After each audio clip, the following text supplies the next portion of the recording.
Hello students, it's first video of this chapter determinants. अगर आप इस चैप्टर को ये मान के ना चलें कि ये नया चैप्टर है, ये मैट्रिसेस जो आप चैप्टर पढ़ चुके हैं उसी का एक्सटेंशन है, ठीक है ना. Only square matrices have determinants. Okay. Now, what is the definition of determinants? Determinants, every square matrix can be expressed or a number which is known as its determinant. Every square matrix can be associated to an expression or a number which is known as its determinant. Okay. तो इसको आप जो है लिख लेंगे तो अच्छा रहेगा. देखिए डिटरमिनेंट क्या होता है. Every square matrix can be associated to an expression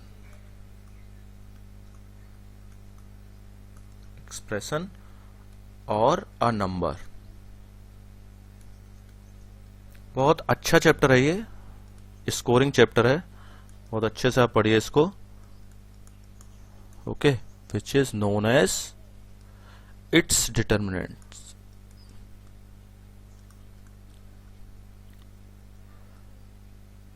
okay, देखिए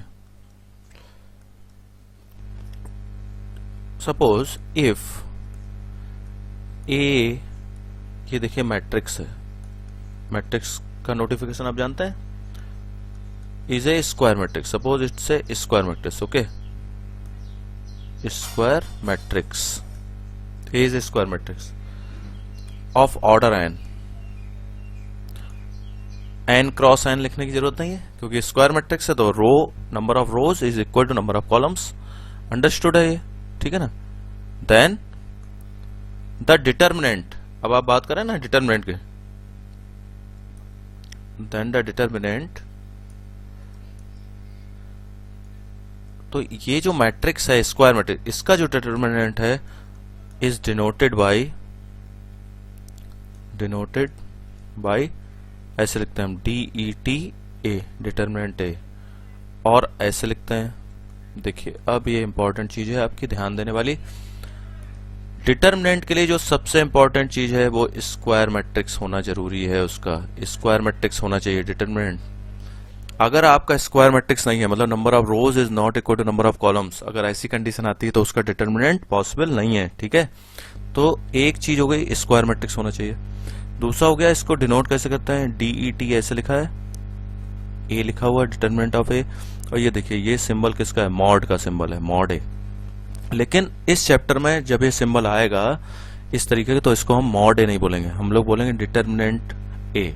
okay, determinant A, determinant of A ऐसे बोल दीजिए, determinant of A. Clear. Mod का सिंबल नहीं है, जैसे अभी हमने प्रीवियस चैप्टर्स में पढ़ा था, जैसे ऐसे लिखा हुआ था मॉड एक्स, तो हम इसको बोलते थे ना मॉड एक्स. अभी मॉड एक्स नहीं है. और दूसरी चीज जो इंपॉर्टेंट है वो और देख लीजिए, जहां कंफ्यूजन हो सकता है. अगर इस तरीके से लिखा हुआ है ए, जो लार्ज ब्रैकेट है उसके अंदर, इसका मतलब है कि ये स्क्वायर, ये मैट्रिक्स है. और अगर इस तरीके से लिखा हुआ है इसका मतलब ये है कि ये डिटर्मिनेंट का सिंबल है, ठीक है. ये जो मॉडुलस का साइन है उसको हम डिटर्मिनेंट ए बोलेंगे. और ये इस तरीके से अगर लार्ज ब्रैकेट का साइन बना हुआ है तो इसका मतलब ये है कि ये मैट्रिक्स है. और मैट्रिक्स की जब डिटर्मिनेंट वैल्यू की बात करेंगे तो हम इस तरीके के साइन यूज करेंगे. क्लियर. अब देखिए बात होती है किस तरीके से डिटर्मिनेंट को आप जो है डिनोट करते हैं, वो मैं आपको बता रहा हूं. तो देखिए कोई चीज है, जैसे हमने ये सपोज एन ऑर्डर का कोई मैट्रिक्स हमने ले लिया. एन ऑर्डर का मैट्रिक्स अगर आप लिखते हैं तो कैसे आएगा, A11 फर्स्ट रो है ना, A12 और इस तरीके से चलेगा A1n. ओके, सेकेंड रो में A21, A22 और ये आएगा A2n. इस तरीके से चलते जाइए. AN1 9 जो nth रो आएगी, AN2 और ये आएगा ANN. इसका ऑर्डर क्या है, n क्रॉस n ऑर्डर का मैट्रिक्स है. सिंपल. आपने ये चीज देख ली कि मैंने इसको जो है डिटरमिनेंट था इसलिए इसमें जो है हमने क्या किया, वो जो लार्ज ब्रैकेट का साइन था वो हमने नहीं बनाया, इसमें मॉडुलस का जैसा साइन होता है वो यूज किया है, वो डिटरमिनेंट है। ठीक है, तो ये जो इंपॉर्टेंट बात है वो आप फिर से याद रखिए, only square matrices have determinant. Okay, ये आपको याद रखने वाली बात है, ये इंपॉर्टेंट बात हो गई। अब देखिए इसको आगे कैसे करते हैं हम लोग। डिटरमिनेंट आपको फाइंड करना है, तो डिटरमिनेंट देखिए, determinant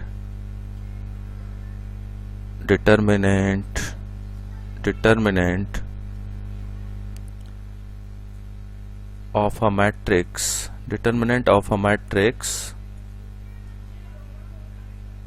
of order 1। Okay, order 1 की बात हो रही है, ऑर्डर 1 है, determinant of matrix of order 1। Order 1 का मतलब स्क्वायर मैट्रिक्स हो गया।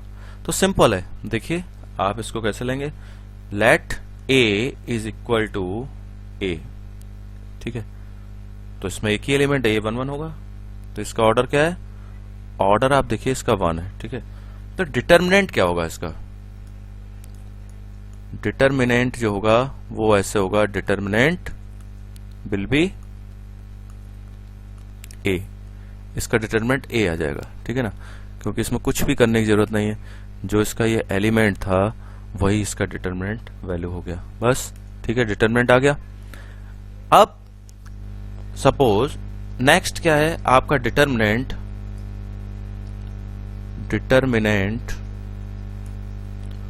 ऑफ ए मैट्रिक्स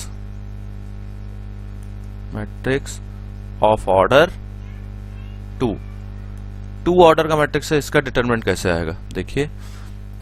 तो आप लेट ए क्या है हमारे पास, एक मैट्रिक्स है, तो एक मैट्रिक्स से क्या होगा, A11 सपोज A12 A21 और A22, इस तरीके से लिखेंगे। 2 क्रॉस 2 ऑर्डर का मैट्रिक्स है, ऑर्डर 2 है, मतलब इस नंबर ऑफ रोज और नंबर ऑफ कॉलम्स इक्वल है, तो इसका ऑर्डर 2 है। तो इसका जब आप डिटरमिनेंट निकालेंगे तो आप ऐसे लिखेंगे, देखिए डिटरमिनेंट ए, या इस तरीके से लिखेंगे। ठीक है ना, और इस तरीके से भी लिख सकते हैं डिटरमिनेंट निकालने के लिए, ये जो ट्रायंगल का साइन है उस तरीके से। तो देखिए इसका जब डिटरमिनेंट आप निकालते हैं तो एक तो ये सिंबल चेंज हो गया, A11 A12 A21 और A22, ये हमने इस तरीके से लिखा। ठीक है, देखिए पहले हमने ये लार्ज ब्रैकेट का साइन बनाया था ना, ये देखिए लार्ज ब्रैकेट, अब हमने क्या किया, ऐसा मॉडुलस जैसा साइन बना दिया डिटरमिनेंट निकालने के लिए। अब देखिए फर्स्ट हम क्या करेंगे, ये आप जो देख रहे हैं इसका मल्टीप्लाई इसमें करना है हमें। ठीक है, तो देखिए मैं लिखता भी जाता हूं साथ में, जिससे कि आपको कोई भी कंफ्यूजन नहीं आना हो। इसका मल्टीप्लाई आपने इसमें किया तो ये हो गया A11 इंटू A22, उसके बाद क्या करेंगे, माइनस का साइन लगाएंगे, माइनस साइन लगाएंगे। इसके बाद हमें क्या करना है, ये देखिए इसका नंबर का मल्टीप्लाई हम इधर करेंगे, इधर। ठीक है, तो देखिए ये क्या आएगा, A12 इंटू A21, ये जो आप देख रहे हैं ये है डिटरमिनेंट वैल्यू। ठीक है, ये डिटरमिनेंट वैल्यू आपकी आ गई, डिटरमिनेंट वैल्यू। ओके, कैसे आई फिर से देख लीजिए, ये जो आपने लिया, ये A11 का इधर मल्टीप्लाई किया, ये फर्स्ट स्टेप, और उसके बाद ये जो नंबर लिया इसका इधर मल्टीप्लाई किया, ये सेकेंड है। जब ये मल्टीप्लाई हो गया उसके बाद माइनस साइन लगाया और ये लिख दिया। ठीक है, ये डिटरमिनेंट वैल्यू आपकी आ गई। डिटरमिनेंट आपने फाइंड कर लिया मैट्रिक्स 2 ऑर्डर का, मैट्रिक्स जो था ऑर्डर 2 था उसका। तो देखिए इसको हो सकता है आपको अभी क्लियर ना हुआ हो, तो मैं एक एग्जांपल से आपको समझाता हूं, उसको ध्यान से देखिए। Now the question is evaluate, ये लिखा है x minus 1 x plus 1 and x। Evaluate लिखा हुआ है, इसमें ना मैट्रिक्स लिखा है ना कुछ लिखा है, एवेल्युएट लिखा है, और ये इस तरीके का सिंबल बना हुआ है, ये जो साइन बना हुआ है दोनों, इसका मतलब है आपको डिटरमिनेंट फाइंड करना है। ठीक है ना, डिटरमिनेंट फाइंड करना है, तो आप जानते हैं डिटरमिनेंट फाइंड करना है। अभी मैंने आपको क्या बताया, फर्स्ट हम क्या करेंगे, फर्स्ट हम ये करेंगे कि ये जो दिया हुआ है इसका मल्टीप्लाई इसमें करेंगे। ओके, तो हमने मल्टीप्लाई किया, तो देखिए x का मल्टीप्लाई इधर हुआ, फिर माइनस का साइन लगाएंगे, और इसके बाद जो सेकेंड स्टेप है उसमें क्या करना है, इसका मल्टीप्लाई इधर करना है, ये सेकेंड है, ठीक है। तो देखिए ये जब मल्टीप्लाई आप कर रहे हैं तो हमने लिखा x plus 1 into x minus 1, okay, ये आपका आ गया। तो देखिए आप इसको सॉल्व करेंगे, x इंटू एक्स आपका क्या आ गया, एक्स स्क्वायर माइनस, और ये देखिए x प्लस 1 और x माइनस 1 आइडेंटिटी होती है ना, तो आइडेंटिटी ये क्या होगी, एक्स स्क्वायर माइनस 1, क्लियर। अब आप इसको सॉल्व कर सकते हैं, तो आप ऐसे सॉल्व करेंगे, एक्स स्क्वायर माइनस का साइन तो ये हो गया एक्स स्क्वायर, और माइनस का अंदर जाएगा ये माइनस, तो ये प्लस का 1 हो गया, तो एक्स स्क्वायर कैंसिल हो गया, आपका आंसर क्या आ गया, 1, ओके, ठीक है। आपको समझ में आ गया, एवेल्युएट कर दिया हमने, ठीक है। अब देखिए नेक्स्ट है डिटर्मिनेंट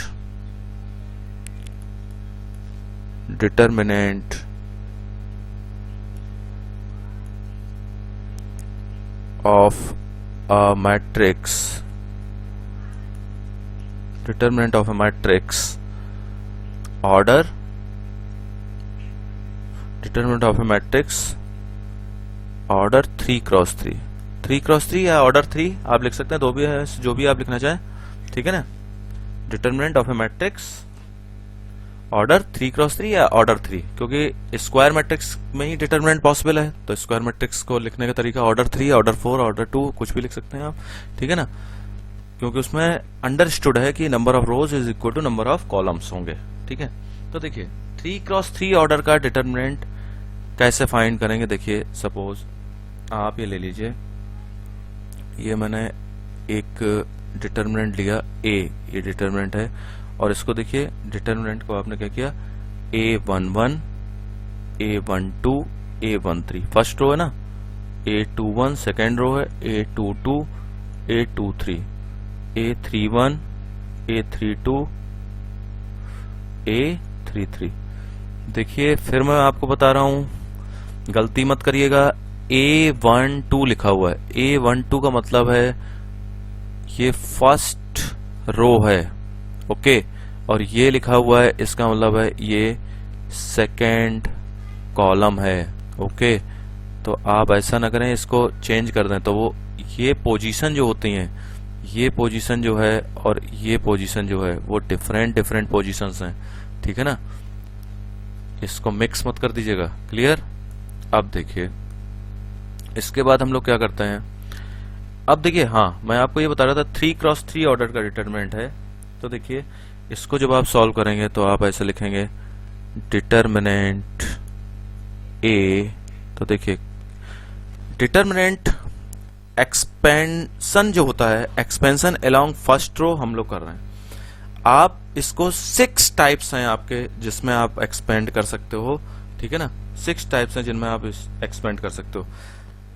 फर्स्ट रो के रेस्पेक्ट में कर सकते हो, सेकंड रो के रेस्पेक्ट, थर्ड रो के रेस्पेक्ट में, फर्स्ट कॉलम के रेस्पेक्ट में, सेकंड कॉलम के रेस्पेक्ट में, थर्ड कॉलम के रेस्पेक्ट में आप लोग जो है एक्सपेंड कर सकते हैं, लेकिन जो वैल्यू आएगी वो सेम आएगी। तो हम इसमें क्या कर रहे हैं, फर्स्ट रो को प्रेफर कर रहे हैं। और एक बात और है, एक्सपेंशन जब हम करते हैं तो हम ये देखते हैं नंबर ऑफ जीरोज जहां आपको ज्यादा मिल रहे हैं उसको आप जो है प्रेफर करिए, उस रो को या कॉलम को, ठीक है। जब आंसर एक ही आना है तो फिर कोई बात नहीं। अब कह रहा है फर्स्ट रो के रेस्पेक्ट में हम लोग एक्सपेंड करें, तो देखिए जरा ध्यान से देखिए, फर्स्ट रो कहाँ है आपकी, फर्स्ट रो आपकी ये है, ठीक है, ये है आपकी फर्स्ट रो, ओके, ये फर्स्ट रो है। तो फर्स्ट रो जब ये है तो आप क्या कर रहे हैं, देखिए क्या करना होता है इसमें, फर्स्ट एलिमेंट को आप लिखिए A11 और उसके बाद क्या कीजिए, A11 है ना, तो A11 के सामने मतलब जो रो है और A11 का जो कॉलम है इसको आप हाइड कर लीजिए, मतलब ये जो येलो वाला पार्ट है उसको मैंने हाइड कर लिया, A11 है तो उसको हमने हाइड कर लिया। अब जो बचा हुआ पोर्शन आपको दिख रहा है उसको यहां लिख दीजिए A22, A23, A32, A33, okay. अब देखिए एक बात मैं आपको बताऊंगा, यहां माइनस अब साइन लगाइए। अब हम लोग क्या करने वाले हैं, देखिए अब हम लोगों ने क्या किया, A12 लिखा, जरा पेशेंस रखिए, ये माइनस साइन मैंने कैसे लगाया, प्लस कैसे लगाया, मैं सारी चीजें आपको बताऊंगा। अब A12 एलिमेंट कहां है, देखिए A12 आपका ये एलिमेंट है A12, तो A12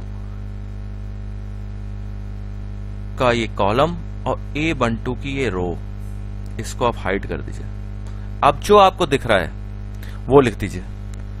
अब जो बचा हुआ पोर्शन है वो है A21, A31, A23, A33, ठीक है। अब आप फिर प्लस का साइन लगाइए।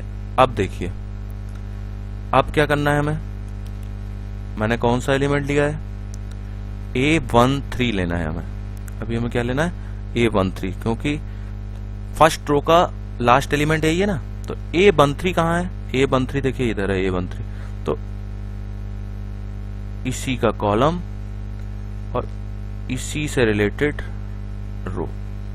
मतलब मैं ये बता रहा हूं A13 का मतलब क्या हुआ, फर्स्ट रो और थर्ड कॉलम। तो फर्स्ट रो तो ये हो गई, देखिए फर्स्ट रो, और ये थर्ड कॉलम ये हो गया थर्ड कॉलम। तो फर्स्ट रो थर्ड कॉलम के एलिमेंट अब हमने क्या किए, सारे छोड़ दिए। अब आपको बचा हुआ क्या दिख रहा है, ये बचा हुआ दिख रहा है ना इतना पार्ट, उसको आप यहां लिख दीजिए A21, A22, A31 और A32। ओके, ये देखिए अभी तो आपने इतना लिख दिया ना। उसके बाद जो मेन बात है वो मैं आपको अब समझाना चाहता हूं। आप ये पूछ सकते हैं कि भाई इधर ये प्लस का साइन है, इधर ये प्लस का साइन है, इधर आपने माइनस का साइन लिया और इधर प्लस का साइन है, तो वो किस हिसाब से लेना है। कई तरीके हैं इसके, जो भी आपको सिंपलेस्ट लगे उससे आप ले सकते हैं। देखिए ये स्क्वायर मैट्रिक्स है 3x3 ऑर्डर का, तो इसमें आप किसी के भी रेस्पेक्ट में जब एक्सपेंड करते हैं तो देखिए ये होगा plus minus plus, alternate plus minus. अब इधर प्लस आ गया तो इधर माइनस आएगा, माइनस के बाद क्या आता है प्लस, और प्लस के बाद माइनस, और माइनस के बाद क्या आएगा प्लस, फिर माइनस, फिर प्लस। इस तरीके से हम लोग ये यूज करते हैं, ठीक है, अल्टरनेट प्लस माइनस। अब आप अगर और डीप में जाना चाहते हैं कि किस तरीके से सिंबल आया, तो आप ये देख लीजिए सिंपल सा कि हम क्या करते हैं, -1 की पावर ये जो आपका सफिक्स है इसको लिखते हैं। मतलब -1 लिखा हुआ ना, सम ऑफ सफिक्सेस लिख देते हैं, some of suffixes. Some of suffixes लिख दिया, ठीक है। सम ऑफ सफिक्सेस से मतलब ये देखिए ये लिखा है A11, तो इसके आगे जो साइन लगाना है -1 की पावर 1 + 1, तो 1 + 1 क्या है, इवन नंबर है, तो क्या होगा A11 आ गया, प्लस का आ गया। इसमें देखिए फिर हमने यहाँ देखिए इसको देखिए जरा A12, तो हमने क्या किया -1 की पावर क्या की 1 + 2, तो ये क्या है ऑड नंबर है तो माइनस में ही आएगा, तो देखिए माइनस आया। इधर देखिए -1 की पावर हमने क्या किया 1 + 3, ये क्या है इवन नंबर है, तो ये क्या आया प्लस आया, देखिए हमने प्लस लगाया, ठीक है। आपको ये बात क्लियर हो गई, प्लस माइनस कैसे लेना है। तो कहीं का भी क्वेश्चन हो, जैसे मान लीजिए आप मान लीजिए थर्ड रो है, ये थर्ड रो के रेस्पेक्ट में एक्सपेंड कर रहे हो सपोज, ठीक है, 1 मिनट मुझे दीजिए। तो देखिए सपोज आप क्या कर रहे हो, थर्ड रो के रेस्पेक्ट में कर रहे हो, इस रो के रेस्पेक्ट में कर रहे हो, तो जब ये नंबर आएगा A31 तो यहाँ प्लस आएगा, A32 में माइनस आएगा, इसमें प्लस आएगा। देख लीजिए 3 और 2 5 होता है ना, तो ये ऑड नंबर है तो माइनस हो जाएगा, ठीक है। तो इस तरीके से हम लोग इसको करते हैं। अब देखिए एक क्वेश्चन हम लोग करके देख लेते हैं, तो आपको ये अभी क्लियर हो जाएगा, ठीक है। ये देखिए अभी हम लोग एक क्वेश्चन करते हैं। देखिए क्वेश्चन मैं लिख देता हूं यहाँ, देखिए क्वेश्चन ये है, एवेल्युएट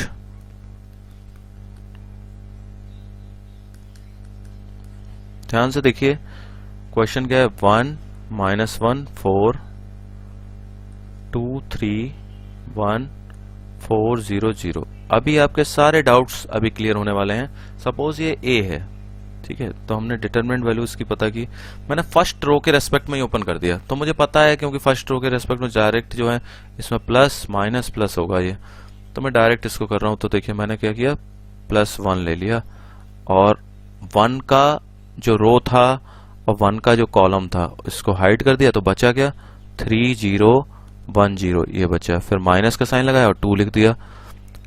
अब क्या किया, 2 से रिलेटेड जो है, देखिए 2 से रिलेटेड रो है फर्स्ट और सेकेंड कॉलम, इसको हमने हटा दिया, तो बचा क्या -1 4 0 0, ठीक है, उसको हाइड कर दिया। उसके बाद प्लस का 4 लिखा।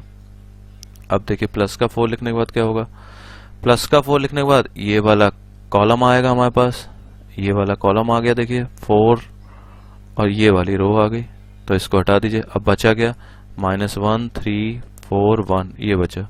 ठीक है, तो देखिए आपने जो है ये लिख दिया। अब इसको हमने सॉल्व किया तो देखिए क्या होगा। अभी 2x2 ऑर्डर का हमने सॉल्व करके देखा था ना, पहले इसका इसमें मल्टीप्लाई होगा तो ये 3 इंटू 0 0 हो गया, फिर माइनस साइन लगा, 0 इंटू 1 0 हो गया, तो ये देखिए -2। फिर देखिए अब हमने क्या किया, पहले क्या करेंगे, इसका इसमें मल्टीप्लाई करेंगे तो -1 का 0 मल्टीप्लाई होगा 0 हो गया, माइनस लगाया 0 इंटू 4 क्या हो गया 0 हो गया, ये लीजिए प्लस 4 लिखा। अब इसका इसमें मल्टीप्लाई भी किया, -1 का 1 मल्टीप्लाई करेंगे -1 आएगा, फिर क्या करेंगे माइनस का साइन लगाएंगे, फिर 4 इंटू 3 या 3 इंटू 4 किया कितना हुआ 12, ये देखिए। तो ये क्या आ गया, ये पूरा पार्ट तो 0 हो गया, ये पूरा पार्ट भी 0 हो गया, और ये क्या हुआ 4 बाहर है, और ये है -1 माइनस का 13, तो माइनस का 52 -52 इसका आंसर आ रहा है। ठीक है, ओके। मैंने कहा था किसी भी रो किसी भी कॉलम के रेस्पेक्ट में आप ओपन करते हैं आंसर वही आएगा। ठीक है, अब जरा इसमें देख लेते हैं। मैंने ये भी कहा था कि अगर आप इसको एक्सपेंड करते हैं तो आप क्या करिए, उस रो के रेस्पेक्ट में या उस कॉलम के रेस्पेक्ट में करिए जहां क्या हो, आपको नंबर ऑफ जीरो सबसे ज्यादा मिलने हो। तो नंबर ऑफ जीरोज आपको देखिए थर्ड कॉलम में सबसे ज्यादा मिलना है, तो मैं थर्ड कॉलम के रेस्पेक्ट में एक्सपेंड कर रहा हूं। ठीक है, ठीक है, तो मैं यहां लिख देता हूं, नहीं तो आपको कंफ्यूजन हो जाएगा। एक्सपेंशन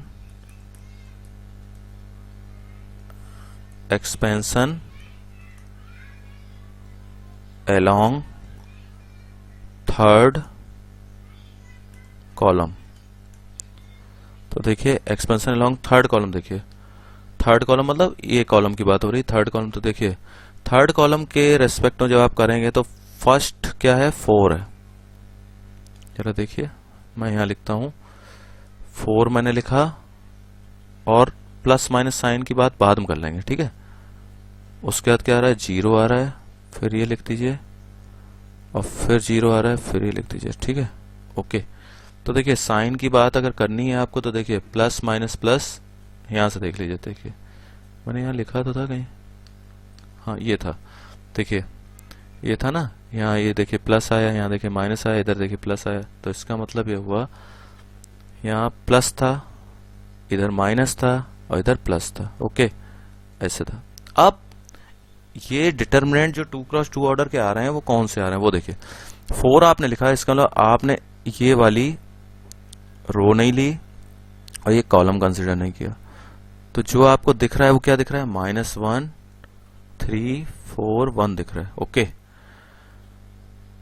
अब जब मैं 0 ले रहा हूं, वैसे तो लेने की जरूरत नहीं है, लेकिन आप 0 जब ले रहे हैं तो क्या होगा, तो देखिए जब आप 0 लेंगे तो 0 वाली रो, ये रो मैं नहीं लूंगा, और ये इसका कॉलम नहीं लूंगा। अब मुझे क्या दिख रहा है, रिमेनिंग जो मैट्रिसेस में जो डिटरमिनेंट में जो पॉइंट हैं वो दिख रहे हैं ना, 1 2 4 1 दिख रहे हैं, उनको मैंने लिख लिया। ओके, बहुत इजी तरीके से मैं आपको समझा रहा हूं, कोई जल्दबाजी करने की जरूरत नहीं है, क्योंकि मार्क्स आने वाले हैं इन्हीं से आपके। ठीक है ना, अब देखिए ये मैंने लिखा 0 लिखा, तो ये वाली मैंने रो छोड़नी पड़ेगी और ये कॉलम छोड़ना पड़ेगा। ठीक है, छोड़ दिया। क्या दिख रहा है आपको बचा हुआ, मुझे दिख रहा है 1 2 -1 3। ओके, अब देखिए अब हमने इसको सॉल्व करने की कोशिश की तो क्या हुआ, देखिए ये हो गया 4, इसका इसमें मल्टीप्लाई हुआ कितना हुआ -1, फिर माइनस का साइन, 3 का 4 मल्टीप्लाई 12 होगा। 0 लिखा हुआ, 0 के अंदर कुछ भी आएगा जब मल्टीप्लाई होगा तो क्या होगा 0 हो जाएगा, 0 के अंदर कुछ भी आएगा मल्टीप्लाई होगा 0 हो जाएगा, तो कुछ करने की जरूरत नहीं। 4 इंटू ये कितना आ गया -13, कितना आंसर आया माइनस का 52। देखिए वही आंसर आया और कैलकुलेशन भी बच गई। समझ गए आप, दोनों एक ही क्वेश्चन का आपने किया था।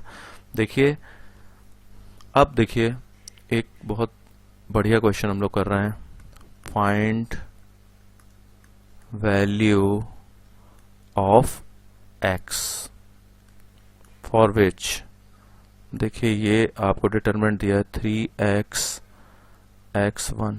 ओके, और ये लिखा हुआ है सामने 3 2 4 1। ठीक, ओके ये लिख दिया, तो ये लिखा, सॉल्व, ठीक है। तो देखिए डिटर्मिनेंट का साइन बना हुआ है, इसका मतलब क्या हुआ, आप जब डिटर्मिनेंट सॉल्व करोगे तो इसका इसमें मल्टीप्लाई करोगे पहले, जब आपने इसमें मल्टीप्लाई किया तो क्या होगा, 3 इंटू 1 क्या हो गया 3 माइनस और एक्स स्क्वायर आ गया, और इधर क्या होगा 3 इंटू 1 क्या होगा 3 माइनस 4 इंटू 2 8 हो गया, ठीक है। तो जब आपने इसको सॉल्व किया तो एक्स स्क्वायर इक्वल कितना आ रहा है 8, यानी एक्स की वैल्यू आपके पास कितनी आ रही है प्लस माइनस 2√2, समझ गए। अब मैं आपको ये बताना चाह रहा हूं, अगर ये सिंबल ऐसे बना होता 3x x1, ठीक है ना, और इधर बना होता 3, इस तरीके से क्वेश्चन होता, तो हम क्या करते, तो हम इसको सॉल्व वाल कुछ नहीं करते, इक्वल का साइन है, इक्वल मैट्रिक्स है, तो सीधे सीधे x की वैल्यू क्या होती 2 होती है, और वो हमारा आंसर होता, समझ गए आप। और इसमें डिटर्मिनेंट था, इसलिए हमने क्या किया, डिटर्मिनेंट वैल्यू फाइंड की इसकी और इसकी, तब आंसर निकाला, ठीक है। जल्दबाजी में क्वेश्चन आप गलत ना करें, बहुत बच्चों ऐसे ही मेहनत करते रहिए, व्यस्त रहिए, मस्त रहिए। Okay, thank you.